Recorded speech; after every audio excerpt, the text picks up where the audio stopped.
gaude Maxiparen azken agorean, eta nahi dugu, lehendabizi, bere familiak konpartitu, bere mehigabean lagundu, ez zaudete bakarrik.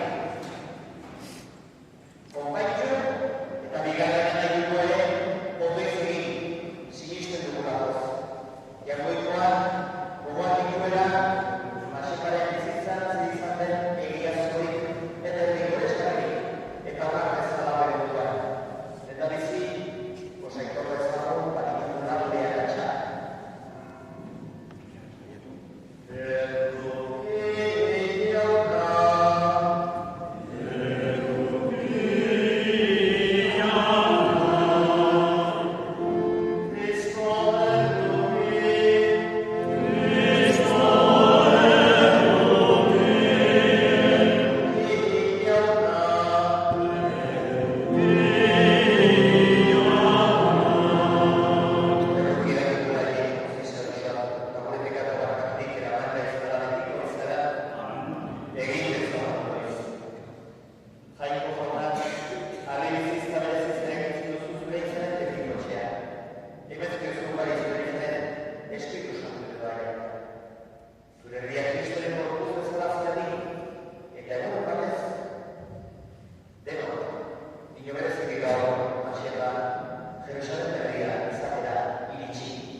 San Paulo apostolua korinto eta gai.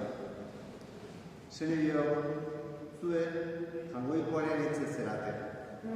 Jainkoak eman didan graziaren arauera, nik oinarriak ipini ditu. Etxegile trebe bezala. Eta beste batek eraikitzen du etxea. Ikus beza bakoitzak nola eraikitzen duen ipinita dagoen oinarriaz besterik. Ez dezake inor ipini, eta oinarri hori Jesukristo da. Ez aldakizue jainkoaren etxe zeratela eta jangoikoaren espiritua zuen gan bizi dela. Jangoikoaren etxea ondatzen duena, jangoikoak ondatu egingo du. Jangoikoaren etxea santu baita, etxe hori berriz zuen zerate. Jaunak esan.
sartuzen Jesus Jerikon darria parraka zikioan.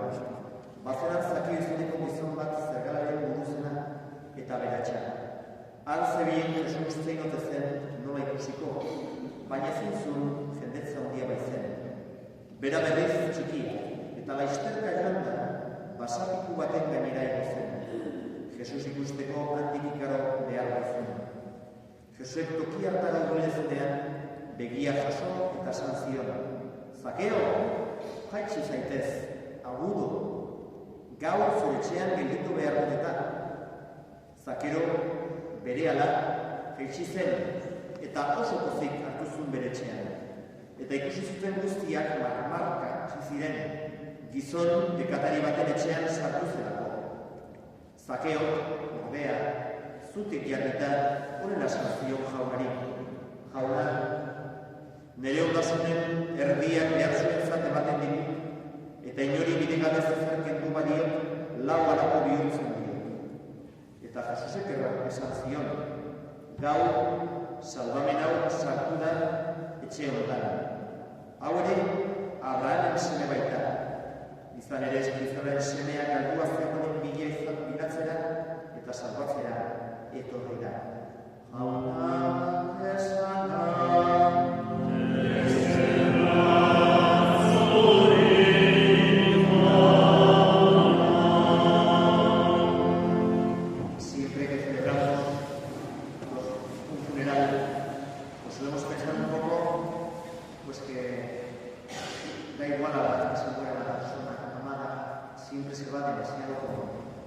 Siempre la muerte nos va acercando, nos va quitando a las personas más queridas. Y fijaos que nos puede venir la pregunta, bueno, entonces, si todos acabamos la muerte, ¿qué sentido tiene la vida? ¿Para qué intentar portarse bien? Nosotros los cristianos podemos decir que ante la muerte tenemos una respuesta. Sabemos seguro que hay otra vida. Y no lo sabemos pues por especulaciones filosóficas o porque si nuestra vida es muy injusta, sino lo sabemos por Jesucristo, resucitado. Habéis puesto en el ataúd un crucifijo, precisamente para simbolizar eso, que nuestra esperanza, cuando muere un ser querido, es Jesucristo. Mashepa, como tantas otras de este pluralidad, ¿cuántas veces se unió a Jesucristo? ¿Cuántas veces pues rezó el rosario? A través de esos pequeños actos se iba haciendo más parecida a Jesucristo. Y como Jesucristo, con él vencerá la muerte. Estamos además aquí en Aldaz, en la semana en la que celebráis a vuestro patrón. Aquí lo tenéis, esa escultura tan bonita, San Martín. Y fijaos que la historia de Martín pues también nos puede iluminar en un funeral.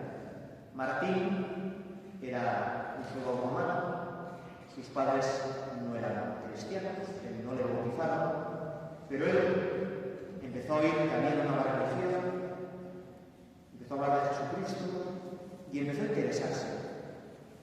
Y cuando preguntó qué hacían los cristianos, pues le dijeron, los cristianos sobre todo lo que hacen es compartir. Los cristianos, el carnaza, dute venegados.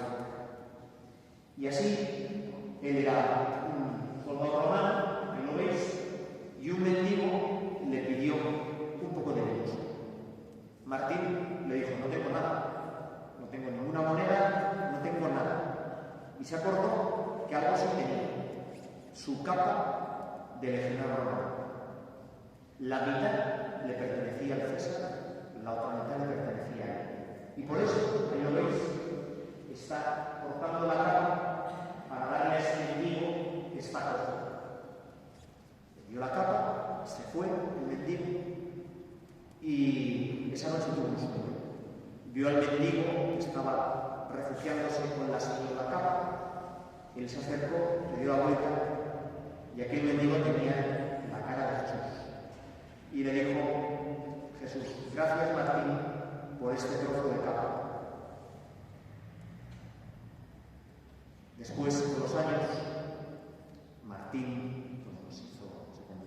cristiano, hizo muchísimas cosas buenas y 51 iglesias en Navarra tienen como patrono a San Martín.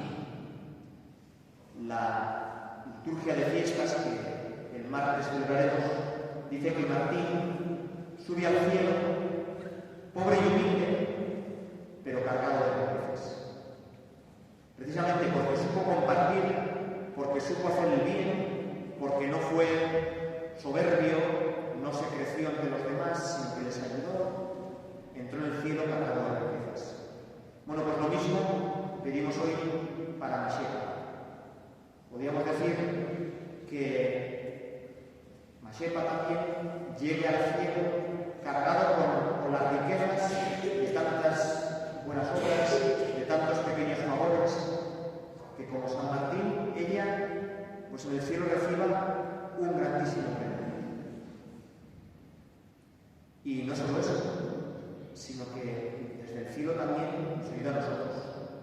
Nos ayuda a nosotros para que cuando nos llegue la muerte, que a todos nos va a llegar, nosotros también nos encontremos no con las manos manchadas por el rencor, sino con las manos llenas, como San Martín de buenas obras, con las manos unidas a tantas personas a las que nos ayudan.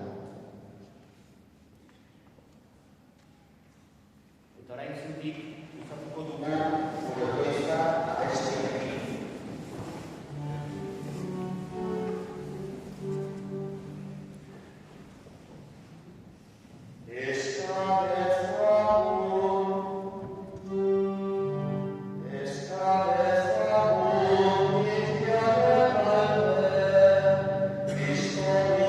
Amen.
Amen.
Lieta